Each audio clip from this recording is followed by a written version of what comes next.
Hey, what's going on, everybody? It's Lee Van Dam here, and I wanted to bring you in on one of the most important farming battles that you have in Ace, also known as Awaken Chaos Era, and this is going to be the Queen of Tides. Now, I'm excited because I'm able to auto farm Stage 8 and Stage 9, which allows you to have a chance at 4-star and 5-star legendary gear. Some of the most valuable gear would be the Cursed set, which allows you to grant an extra attack 35% of the time. So really excited about that. I'm in the process of farming this area for some of my characters that really benefit from that extra attack due to how rage works. So I want to go over the fight, and I want to go over the pieces that make it much trickier than the early stages, 6 and below. For 6 and below, for any of the equipment farming stages, you can get by those with your main crew, the ones that you're leveling in order to get through the campaign. Most of the time, they'll be able to get the job done without any problem as long as they're at least level 50 and they've got some equipment.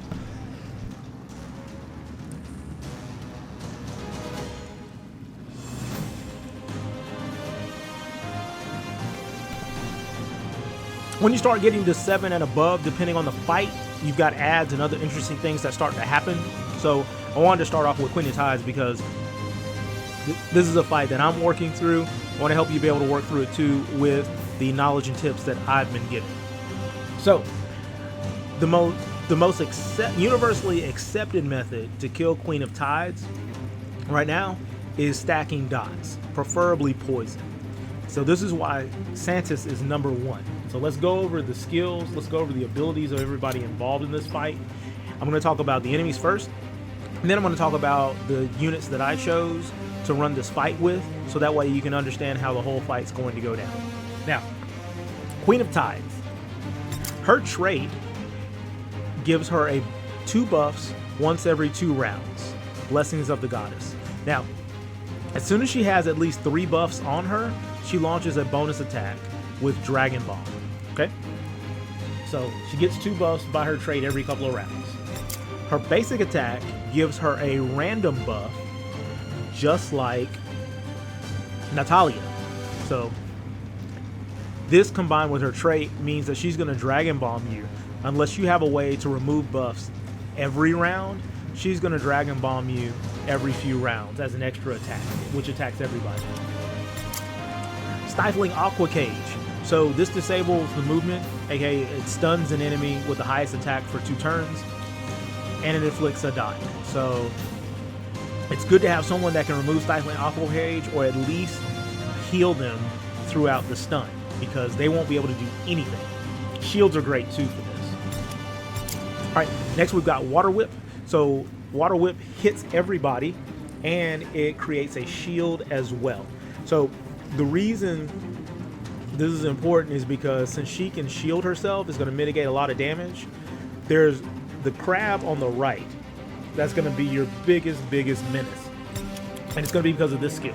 Because the crab on the right can heal her for 30% of their max hit points.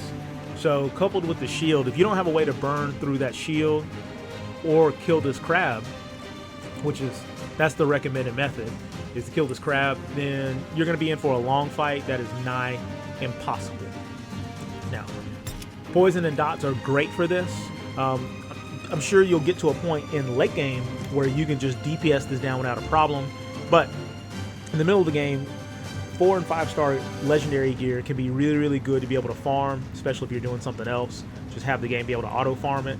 So that's the main reason I wanted to talk about what I'm doing right now to be able to make this happen.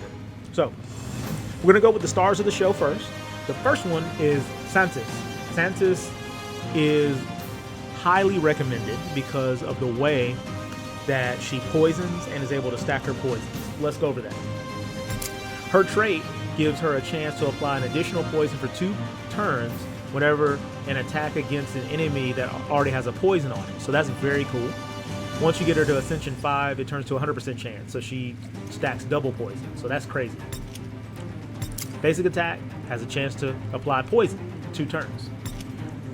Special attack, it duplicates all the poisons on an enemy and puts them onto a random enemy. That's crazy. That's awesome. And then her ultimate, which she just did before I started the video, it deals damage to everybody, poisons them for 2 turns, and it also prolongs the duration of all existing poison effects by 1 turn. So lengthens poison, poisons everybody, deals damage. In a fight where poison is the premium damage dealer, you can't get better than that. Now, got a shout out to Top Gear because Top Gear let me know the secret. I used to have Ivera on this team, but right now, the Scottie Pippen of Santis is going to be Valak. I'm going to explain why this tree is amazing. So, first things first, whenever this tree is attacked, it's a 100% chance to counteract with accuracy down for 1 turn. So, Valak is going to start making mobs miss because these mobs have a tendency to attack the entire group, Valak included. So that's awesome. Next, we've got Corrupting Whack. Deals damage to the enemy, 50% chance to apply poison. So Valak helps Santis stack poison because everything that Valak poisons, Santis has a chance to poison, double poison, and transfer poison. So that's crazy. Next, we've got Corrupting Roots, which is a passive. When an enemy attacks an ally, there's a 50% chance that attacker will get poisoned. So again, it's giving us an easy way to stack poisons and allow Santis to really have room to run. So that's awesome.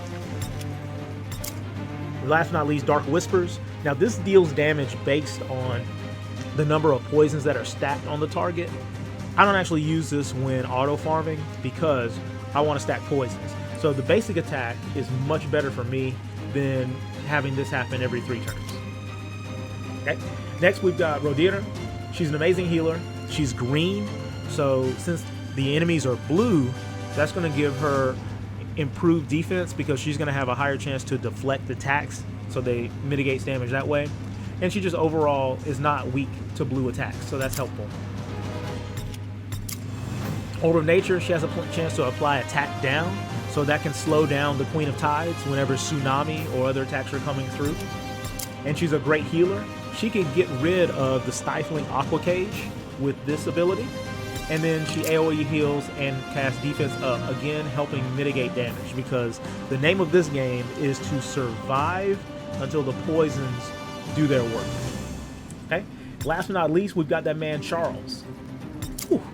Charles. So Charles, the beautiful thing about Charles is he deals damage and is based on mostly on his defense. So he's not competing for gear. I'm going to talk about him in another video separately, but he is great, and he's been proven to be worth his weight in gold as an elite. Same as Valak. Valak and Charles are elites, so you don't have to have an amped up team to make this mid-game happen. Okay? This is a moneymaker because it applies taunt. Taunt causes an enemy to only use their basic attack, and they can only attack the person that taunted them. So Charles actually gets the crabs to stop doing their area of effect attack, because if he taunts them, that's going to be around, they're going to do their basic attack and only attack him. Okay? He increases defense when he's attacked, so he becomes harder to kill, and he can also grant himself a very large shield, which is based on defense. So Charles is going to survive, and the way he's going to do crowd control is either if you're manually playing the game, you can have him attack each of the crabs. I've put the defined set on Charles, so he counterattacks 40% of the time. That way, the crabs have a chance to be taunted every single time they do their AoE attack. So, really amazing. I'm going to go ahead and let this play out, and we're going to see if we can come up with a good result. And the targets we got would be the elite on the right, which is the crab that heals, the boss, and the elite on the left, because we don't necessarily need the elite on the left killed. We just need the healer to die. So, are we ready? I think we're ready. Let's do it. Okay, so we got attack down right away. So that joint attack is going to cause less damage. That's awesome. We got a tsunami, and we got a joint attack. Okay. As you can see, I've got guard stuff on Charles and Valak just so they can survive longer. And we've already got a lot of poison on the right crab. We've already got them duplicated on the left crab. That's amazing. Right crab's got taunt on it. So now it'll do a joint attack that's AoE, but when it's his turn, it'll only do a single attack. Already relieving some pressure. Stifling off the page. Okay. Look at that. So Santis is busy and can't poison right now. So it's important that Valak's able to keep the, keep the poison. So this is good. It's interesting because Charles, before this fight, had the most attack, but because I just ascended Santis, Santis is the one that has the most attack now. That's hilarious. Okay. So we're almost dead. I mean, we almost got everybody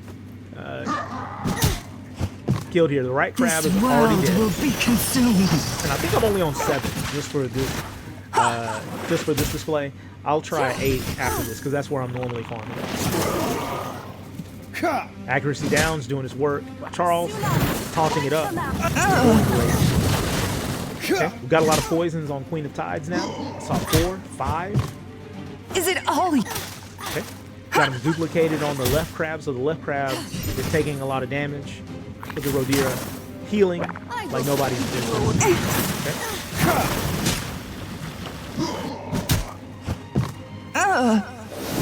You will make it out alive. Wow. Rodila, she's really healing out here. Okay. Okay. Prepare for justice.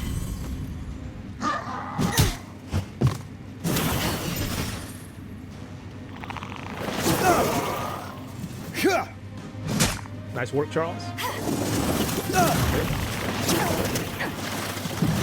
There's the dragon bomb. Did you see those bubbles?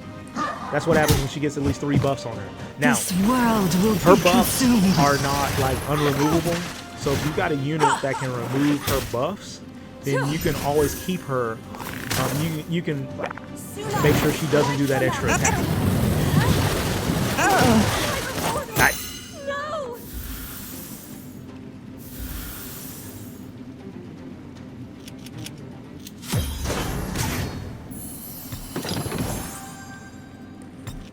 That was cool. Got a curse piece. It's blue, but we got a curse piece. So we're gonna do 8 now. Magic controls This is everything. where I normally farm. I'll farm 9 too, but 9 I don't have the inherent as far as defense and stuff to survive this all the world time. will be consumed. If the attacks don't go all according to plan, so I usually stick to 8. We're gonna see how things go because, like I said, Charles was normally the one who got the stifling aqua cage, but now that I have enhanced Santis and she now has increased attack, Charles is no longer the target of the stifling aqua cage. So we'll have to see how that works out.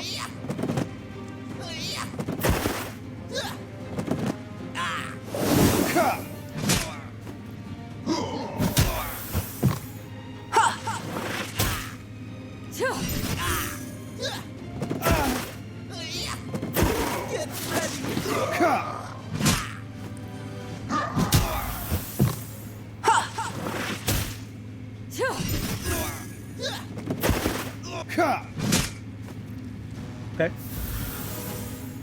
DPS checks going pretty well. This world will be consumed.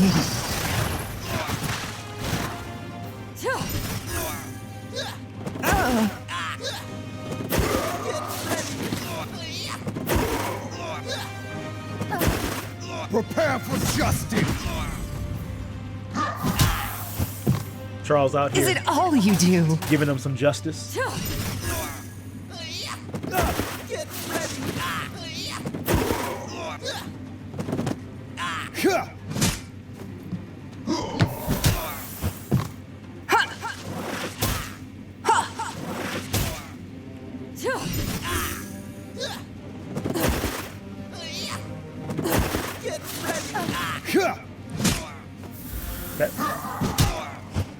Okay, so it's gonna be tricky.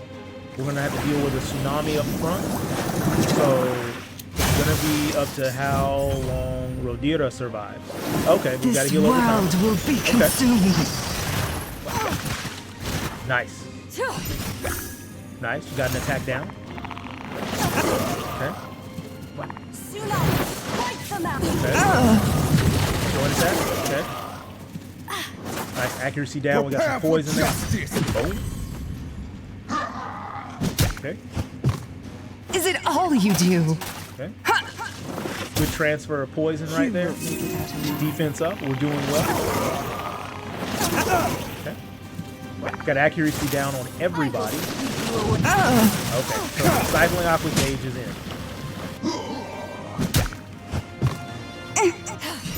Okay, Rodira's on a rotation where she's healing after the Stifling Aqua Cage. So we should be in really good shape. Okay. Taunt. Nice.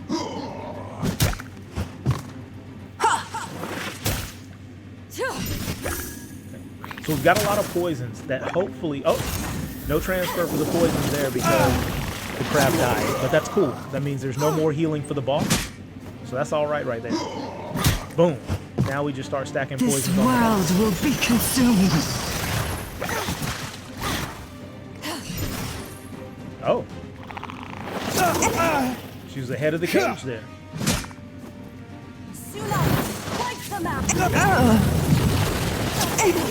Okay. Got a taunt on the left crab, and then we Prepare got for justice. just dealing damage to the queen. We're doing great. Is it all you Nice. We got a transfer to the left crab. Oh, look at all those poisons. Oh, look at that.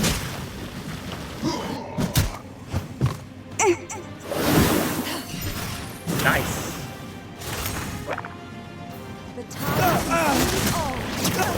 Very nice.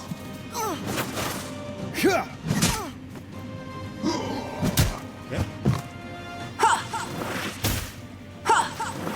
Nice.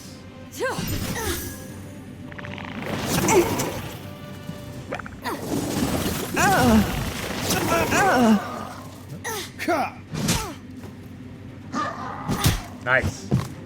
This We got world like 4 or will be 5 poisons on her consumed.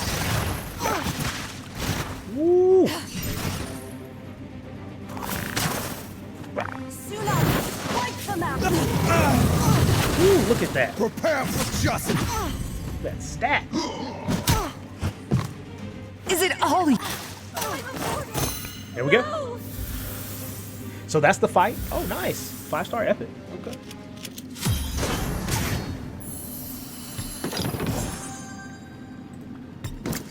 Oh, nice. That's not bad right there. It's not terrible. Crit damage, attack and agility. Not awful. Okay. So that is the Queen's fight.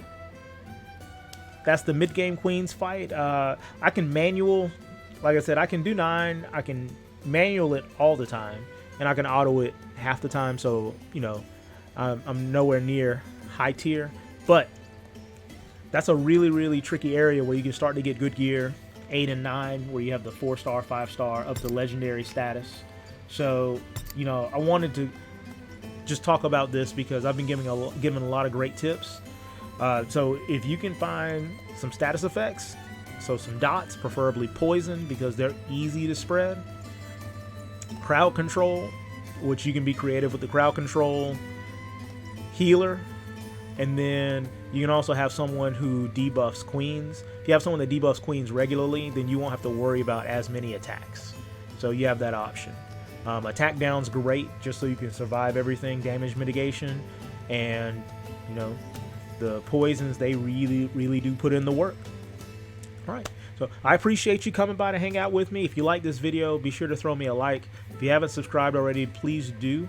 I'm streaming Ace on Twitch at least Wednesday and Sunday. My schedule's up on my Twitch page, which is twitch.tv/LeeVanDam. Definitely come give me a follow. Check me out. I love chatting with everybody. We have a great time while I'm streaming over there. We also stream Tekken. I'm also working on King of Fighters 15 right at the moment. And so, again, thank you so much for coming by. Take care. God bless. And then I'll see you next time.